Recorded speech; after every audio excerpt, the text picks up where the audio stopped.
Today we have two very bullish pieces of commentary on Palantir, and we should spend some time digging into each of these to see if the opinions and attitudes towards AI and Palantir as an AI provider is really starting to shift. So first up, we've got Dan Ives. Now, Dan Ives has had many interviews on Tesla and Palantir and other stocks before, and he always just seems to have the right things to say. He always comes out with a way to talk about a stock that then really sticks, and then people use that saying going forward. We heard him say before that Palantir is the Messi of AI. And shortly after he made such a statement like that, we did see the stock price increase.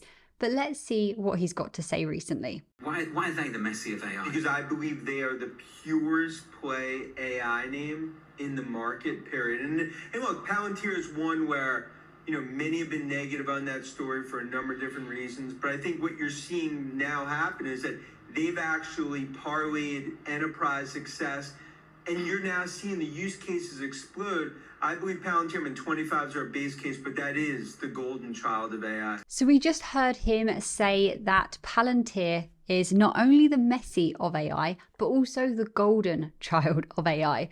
So for a long time, Palantir has been very, I'd say, misunderstood. People were very confused by this company, and for right reason. Like, it's a very, very confusing company to understand. I spend a lot of time just trying to research this company and understand more of what they do and how they do it. So I imagine for the person that doesn't even spend half the amount of time as me, they must be pretty confused, because I'm still getting there, honestly. But it's interesting because for a long, long time, Palantir were branded as a bit of a joke, a bit of a AI imposter, just a consultancy firm. But I think that we're really starting to see that change now. Dan Ives said that we're seeing lots of use cases from Palantir, and I think that's exactly it. The evidence is now building in Palantir's favor. For a long time, we knew that they were working in AI, and they were really sort of riding that momentum of the AI revolution, and all of the stocks that were chucking AI, budgeting towards AI and moving AI in their business and putting it in their earnings call. We saw that because those were the stocks that were being pumped, if you will. So I think that there was quite a concern that actually Palantir aren't really an AI stock as such. They're a bit of an AI imposter. They just do consultancy. But now that time has passed a bit, and we've had the introduction of artificial intelligence platform AIP, which involves LLMs, large language models, and we're actually seeing how Palantir are really, really integrating themselves in many different sectors across many different use cases. We see them working with the healthcare sector, which, by the way, we've got the NHS deal hopefully in the bag now, hopefully coming up very soon. But also, Palantir are now working with such a large percentage of the healthcare sector in the US. I think it went from like 1% to 16% in a very short space of time. And I think that's probably even more now, because the value that they're providing to that sector is mind-blowing. So talking about how AI is being used from Palantir in the healthcare sector, we're seeing that the healthcare sector is able, in hospitals, able to reduce the amount of patient waiting time to get treatment. They're able to track like patient beds and actually make sure that nurses and doctors are being utilized efficiently. The benefit of doing that is not really just a cost benefit. It's a case of actually, saving lives. That sounds really dramatic, but that is literally what it is and what it's going to be doing. And then you see use cases for Palantir's software in different supply chains and different manufacturing warehouses where, they are being able to, the manufacturing sites, the warehouses are able to actually proactively manage their stock, proactively see what different decisions how that would impact their business rather than being reactive. So I think he's absolutely right. And I think we'll continue to see these use cases build and build and build. And I just think that Palantir are already working with such a diversified range of sectors, like pretty much every sector, and they'll only continue to grow in each and every one of them. And then he mentioned that $25 per share is their base case. Now, typically analysts will have a base case, a bullish case, and a bear case. And I do think that Palantir will be one of the most incredibly valuable companies in the long term. Now, they are very much still in their infancy stage. They have only been public for a very, very small amount of time in the grand scheme of things. Obviously, they were private before that, but in terms of working with the commercial sector and actually being a public-facing company where they have to do certain things, they are still in their very, very early growth stages. So I think when you're thinking about being a Palantir investor, you kind of need to, unless you're going to trade the stock, obviously, you kind of need to view it as a very long-term position. That's my opinion anyway, because we need to see how AI in the general world changes and how Palantir actually build the momentum there and really can show value in that area. And not just with AI either, just data efficiencies in general. Now, talking about stock prices, I don't really like to think too much about the day-to-day movements and will Palantir be $30 per share by this exact date, because who knows? We don't know what it's going to do in the short term. We have to just do our research and then base our investment decisions based on what we think is going to happen in the long term. That's all we can really do. But I do think that if there is a really quick, really sharp run up to $25 a share or whatever it may be in a short space of time, we then may actually see the stock pull back a little bit based on that. We want to be seeing that AIP demand continues to grow. And more importantly, we want to be seeing that AIP is monetized when the time is right. I fully trust Palantir's strategy on AIP being zero charge at the moment. I understand why they're doing that. And they're actually doing this with Apollo as well, which I'll talk about in an upcoming video. Very, very interesting. It seems to be really, really helping actually enable them to show their potential clients the value. And I think with something like AIP, AI in general, software in general even, but especially AI, large language models, AIP, for a business to want to utilize that in their company, like they're not going to understand if you just throw loads of keywords at them.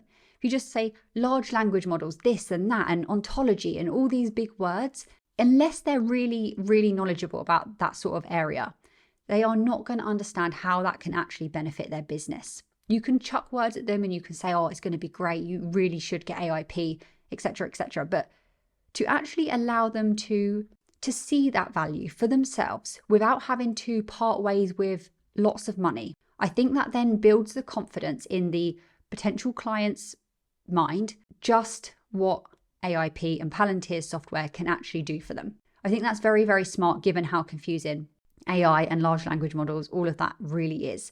So I understand why they're doing it. And at some point, they will know when the time's right, maybe they've got a number of clients or whatever in their head, to actually start switching on the monetization. When that happens, I've said this time and time before, and I'm sure if you're watching this and you're a Palantir investor and you know some stuff about them, you'll probably agree with me here. When they are able to monetize AIP and they switch that switch, I don't think that many clients currently using it for free will say, have it back, we don't want it, we're not paying that price for it. I think the reverse will happen. I think they'll say, there is no way you're taking this away from us. We have been able to do this, save this money, make this money. Our business is growing at exponential rates because of this. Please, we'll pay you what you want. Let us keep it. I think that's going to happen. Maybe that was a bit of an extreme way. I don't think that will actually be the conversation necessarily. But yeah, I think when they switch that on, it's going to be big. And when that happens, and then, time passes and we sort of see that coming up in their earnings, I think that's when the stock price might reach a bit higher levels than it currently is. And then we have FedStart, which is a really, really interesting program helping businesses, basically enabling businesses to provide their software to the US government through different accreditations that are needed. Again, I'll cover this in a separate video because it needs its own video. But that again will help move the stock price up. NHS deal, of course, we've spoken about this. It seems to be pretty much in the bag. Watch yesterday's video if you want to know what I'm speaking about there. But more importantly than the money is the signal and the future growth that can give Palantir. Again, pushing the stock price up maybe in the future. S&P 500 inclusion, that's going to be a massive, massive stamp of recognition for Palantir. It's going to bring institutional ownership and money in. Again, the demand will increase and hopefully pushing up the stock price. I'm not saying that $25 a share is too much or too low or a great price to be targeting for at this point in time. I'm just saying that there are a lot of things that will happen, catalysts that are aligned in the future, where once those are done, we can expect the movement up in stock price. But for me, it's very much a case of dollar cost averaging right now, buy in when there's a significant fall, accumulating as many shares as I can for the long term. And then we had Jim Cramer say this: that was a dynamic quarter. We got an upgrade today. I disliked these guys for a long time. Not anymore. I am now on the Palantir team. Now, a lot of people don't necessarily like it as like an ongoing joke when he says anything about Palantir, because typically that moves the stock price, not always in a great way, I believe. But I think he, again, is pointing out this really, really key point, and that is that people, businesses, analysts, whoever it may be, are starting to really come around to the AI movement. People are starting to see that there is an AI revolution happening, whether people like it or not, really. And then going back to what Dan Ives was saying, is that actually for a long time Palantir was misunderstood and wasn't liked, and people didn't really understand how it fitted into this AI revolution. But even Jim Cramer now has said that he disliked them for a long time, but now he is also on the Palantir team. And I think that is because Palantir have now shown the evidence. They've shown the use cases. They've shown what they can do to a business. We've had AIP Con days where businesses have come and spoken about how AIP has actually helped them in their business, given real use cases. We've had a fantastic Q3 earnings. Like, that was insane.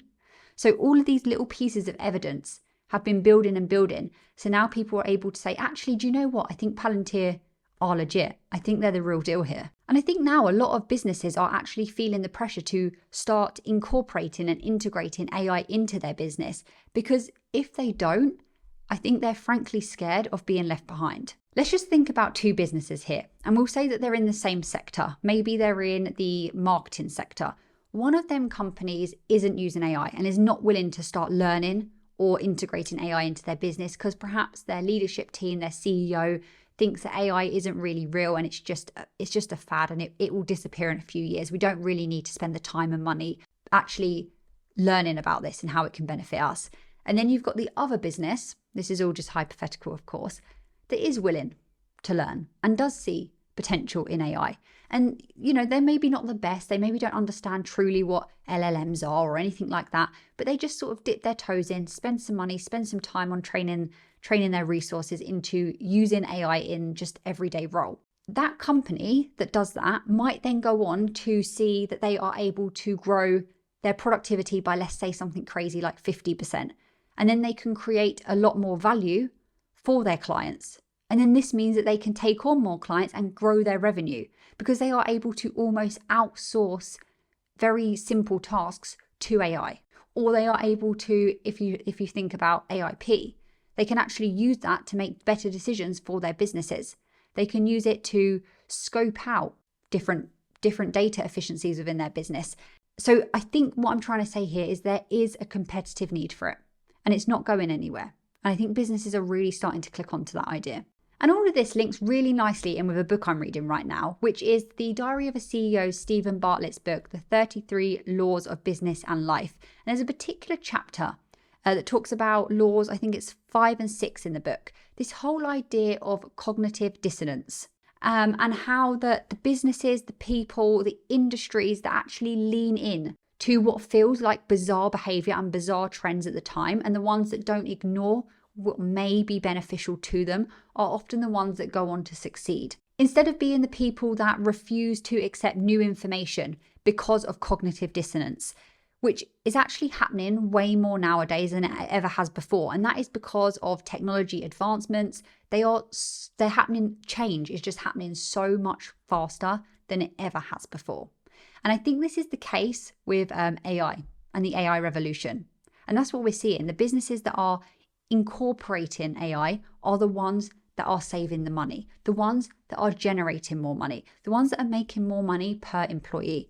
Palantir are positioned to gain from this more probably than any other company. In my opinion, it shows by my portfolio, two of the main players in the AI field right now are Palantir and Tesla. There are others, of course, but those are the two that I'm following really, really strongly. And I actually put out a tweet about this idea of cognitive dissonance.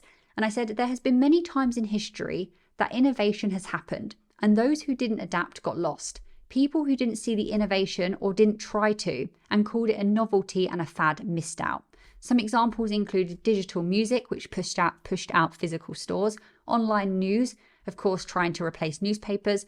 Cars pushed out horse and cart. EVs may end up then pushing out ICE vehicles. And then full self-driving, obviously. Social media advertising pushed out magazine advertising. To just round this off, what Dan Ives and Jim Cramer are both saying is that the opinion is shifting on Palantir and AI in general. And like I've just said, I think Palantir are one of the main players to actually take advantage of this. Let me know your thoughts on this in the comments below. Thank you for listening, and I'll see you in the next video very shortly.